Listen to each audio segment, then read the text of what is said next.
No dia 5 de maio de 2025, deu-se início ao julgamento mais aguardado dos últimos anos. O julgamento do rapper Sean Combs, o P. Diddy. O rapper conquistou fama nos anos 90, após se destacar no meio musical e fundar a gravadora Bad Boy Records. Agora, desde o ano passado, ele segue preso, desde que a Polícia Federal dos Estados Unidos fez uma batida em suas propriedades em Los Angeles e Miami. Mas você sabe exatamente os motivos por trás da prisão do rapper? Por que ele está sendo julgado, correndo o risco de até mesmo pegar prisão perpétua? No vídeo de hoje você confere quais são as acusações do rapper, além de como foram essas primeiras semanas no tribunal, marcadas por muitas acusações e depoimentos. Além disso, as notícias mais recentes mostram P. Diddy interagindo com os jurados, a presença de Kanye West no tribunal e até mesmo um dos jurados do caso sendo expulso do julgamento. Upa! E tudo isso você vai conferir agora. Para começar, é importante ter em mente que o rapper vem enfrentando 5 acusações graves, sendo elas: uma acusação de conspiração para extorsão, 2 de tráfico sexual, seja por força, fraude ou coerção, e mais 2 acusações de transporte por se envolver com prostituição. Diddy, é claro, nega todas as acusações, se declarando inocente. Aliás, no início do julgamento, ele e seus advogados recusaram um acordo judicial, insistindo que irão tentar provar no tribunal que ele é inocente. Apesar dos advogados do cantor insistirem que ele é inocente, em momento nenhum eles negam que ele seja uma figura complicada e até mesmo violenta. Os advogados dele chegaram até mesmo a falar que ele assume total responsabilidade por seus ataques de explosão violenta, mas que isso é totalmente diferente dele ser acusado de tráfico sexual. Mas de onde é que vem então essa acusação? Como é que essa história toda começou? Para entender o início, precisamos voltar em novembro de 2023 com Cassie Ventura, ex-namorada de Diddy. Na época, ela processou o músico, alegando as mais diversas atrocidades. Ela alegava ter sido abusada por ele, tanto fisicamente quanto sexualmente, além de traficada, dopada e tudo mais que se possa imaginar. Isso nos 10 anos em que se relacionaram. O processo deles acabou sendo silenciado com um acordo, o qual, mais tarde, a própria Cassie admitiu que concordou em se calar após receber a quantia de $20 milhões. Mas a história ainda estaria longe de chegar ao fim. Cerca de 6 meses depois, foram recuperadas imagens gravadas de um hotel de Los Angeles, em 2016, as quais o rapper aparece agredindo fisicamente sua ex-namorada. Na ocasião, Diddy teria tentado subornar funcionários do hotel para sumirem com as imagens, mas eles se recusaram. Quando as gravações vieram a público e se tornaram impossíveis de negar, o músico resolveu gravar um vídeo se desculpando, falando que ele era uma pessoa diferente naquela época e estava procurando ajuda para mudar.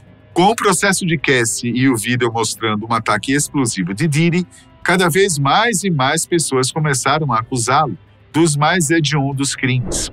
E dentre as acusações que mais se destacaram na mídia estão os freak-offs, as festas de cunho sexual que o rapper organizava em sua mansão, todas elas regadas a uma enorme quantidade de substâncias ilícitas e óleo de bebê.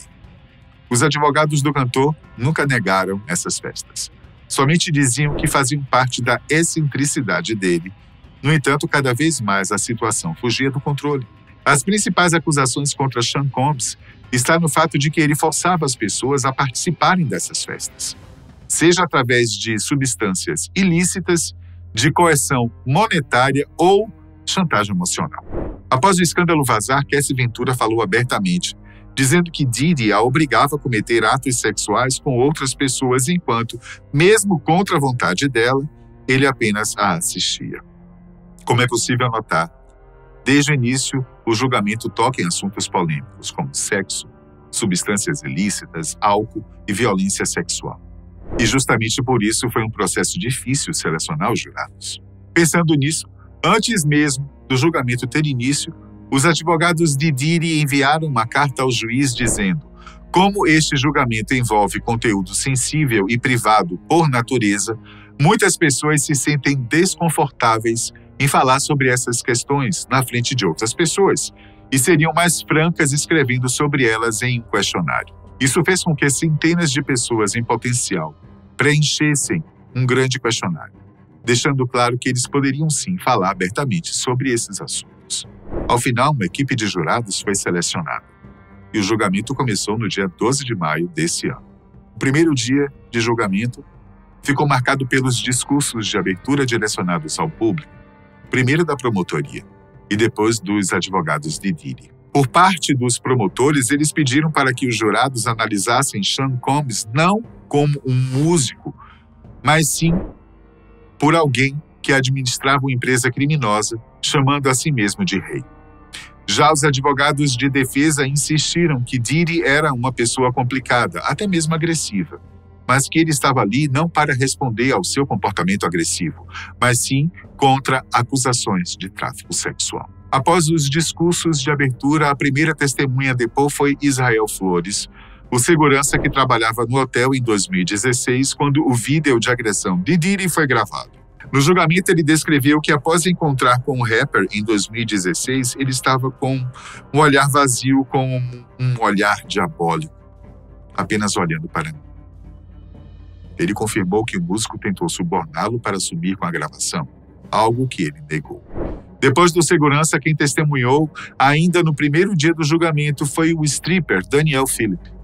Daniel alegou que recebia quantias de Diddy que variavam de $700 a $6 mil para fazer sexo com Cassie, tudo isso enquanto o rapper os observava. Em seu depoimento, ele afirma que deixou de fazer isso na primeira vez que viu o músico agredindo a ex-namorada. Os advogados de defesa de Diddy tentaram desacreditá-lo, debochando da profissão dele. O testemunho de Cassie Ventura foi um dos mais importantes contra o rapper. Das 3 mulheres que depuseram diretamente contra Diddy, apenas Cassie aceitou depor abertamente, mostrando seu rosto e sua identidade. Em seu depoimento, que começou no dia 13 de maio e durou até o dia 14, ela descreveu sobre todo o sofrimento que passou nas mãos de seu ex-namorado. Ela relatou que ele a agredia fisicamente e a obrigava a participar das freak-offs, mantendo relações sexuais com diversos outros homens, mesmo contra sua vontade. Cassie diz que se submetia a isso por uma mistura de medo e amor. Ela fazia o que ele pedia, pois o amava, e não queria perdê-lo. Ao mesmo tempo, ela também tinha medo do que ele poderia fazer caso ela decidisse deixá-lo, pois sabia o quão agressivo ele poderia ser. Pior do que tudo isso, da vez em que ela realmente o deixou, ele foi atrás dela, a agredindo, fisicamente e sexualmente. Os advogados de defesa mostraram várias mensagens que Cassie enviava a Diddy, tentando provar ao júri que o relacionamento dos dois, por mais incomum que fosse, era consensual. E quem também participou diretamente dos depoimentos foi o rapper Scott Mescud, conhecido como Kid Cudi. Scott havia namorado com Cassie logo após ela se separar de Diddy, e justamente por isso recebeu diversas ameaças por parte dele.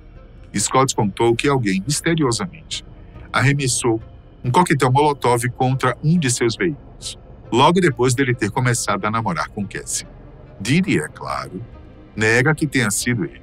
Já Capricorn Clark, uma ex-assistente de Diddy, que também depôs contra ele, confirmou que ele tinha planos de matar o rapper Kid Cudi, tudo motivado por ciúmes. E a coisa não para por aí não, pois nos dias seguintes a lista de pessoas depondo contra o rapper apenas aumentou. George Kaplan, seu ex-assistente pessoal, descreveu que viu diversas vezes Diddy agredindo Cassie fisicamente. Deont Nash, o estilista de Diddy, confirmou ao tribunal que ele era controlador e frequentemente abusava verbalmente de Cassie. No dia 29 de maio, a segunda mulher a prestar queixas diretamente contra o rapper prestou seu depoimento. E diferente de Cassie, ela optou por ter sua identidade escondida, sendo reconhecida apenas pelo pseudônimo de Mia. Em seu depoimento, ela contou ao tribunal que trabalhou para o rapper entre 2009 e 2017 e que era frequentemente assediada por ele. Ela afirmou que não abandonou o trabalho pois tinha medo de Diddy, além de temer nunca mais conseguir trabalhar na indústria da música. Em suas palavras, em um relacionamento abusivo, existe um ciclo de violência. Eu era jovem e manipulável e ansiosa para sobreviver. No dia 5 de junho foi a vez da terceira vítima de Diddy depor contra ele, uma mulher utilizando o pseudônimo de Jane.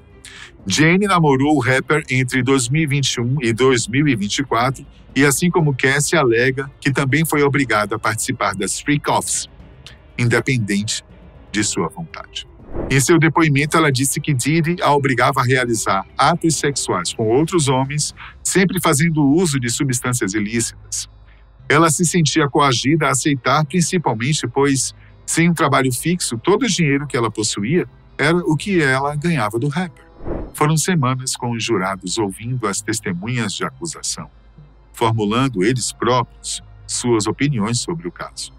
Contudo, no dia 9 de junho, o juiz fez uma advertência direta a pedir: ou ele para de interagir com os jurados ou ele será retirado de seu próprio julgamento. Segundo o juiz, durante os testemunhos, Diddy estaria balançando a cabeça vigorosamente e olhando diretamente para os jurados. Isso, na visão dele, poderia ser visto como uma tentativa do músico de influenciar a decisão deles. O advogado de Diddy garantiu que isso não se repetiria. Coincidência ou não, no dia 16 de junho, o jurado número 6 foi retirado do julgamento. Na verdade, a dispensa do jurado em nada teve a ver com as encaradas de Diddy, mas sim do fato de que o próprio jurado, durante a seleção do júri, forneceu diversas informações falsas sobre si mesmo. Além disso, o juiz também estranhou o fato do jurado ter feito um esforço enorme para permanecer no caso. No lugar dele foi indicado um jurado suplente, um arquiteto de 57 anos com mestrado em engenharia mecânica. Outro fato que também tumultuou os últimos dias do tribunal foi a aparição surpresa do rapper Kanye West. O rapper chegou ao tribunal no dia 13 de junho, vestido todo de branco e sem dar qualquer tipo de declaração. Ele apenas assentiu quando um repórter perguntou se ele estaria ali para apoiar Diddy. Kanye West é uma das poucas celebridades que, desde o início dos julgamentos, vem apoiando Diddy abertamente. Atualmente, conforme as estimativas, o julgamento seguirá por 8 a 10 semanas, fazendo com que ele termine no final de junho ou início de julho. As expectativas não são favoráveis ao rapper. Somando todas as acusações que ele tem, sua pena pode variar de 10 anos até uma prisão perpétua. E vale lembrar que, independente da fortuna que ele detém, o tribunal já negou a ele uma fiança de 50 milhões de dólares, por considerá-lo alguém perigoso demais para ficar fora da prisão. Cada vez mais a balança pende contra ele.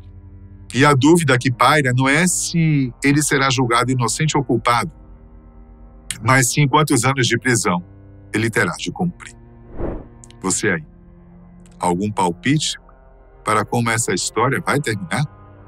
Deixa aí nos comentários e até a próxima.